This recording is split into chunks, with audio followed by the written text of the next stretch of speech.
তো বন্ধুরা চলে এসেছি কলা পাতায়। আজ খাওয়াটা একটু অন্যরকম হবে, তা কলা পাতায় খাওয়া হবে, তার জন্য কলা পাতা নিয়ে যেতে এসেছি।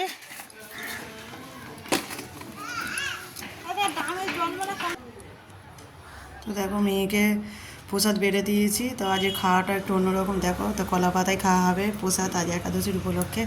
তো মেয়ে স্কুল থেকে পরীক্ষা দিয়ে চলে এসেছে, তো ও একাদশীর প্রসাদ খাচ্ছে। তো ওর মেয়ের বাবা খেয়ে গেছে, তো নিয়ে গেছে, এখন আমরা মেয়ে আর আমি খাবো। ঠাকুমার খাওয়া হয়ে গেছে।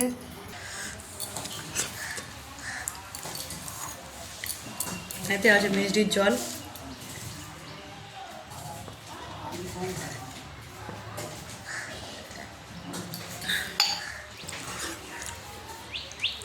একাদশীর প্রসাদ খুবই সুন্দর হয়েছে, ঠাকুরের প্রসাদ।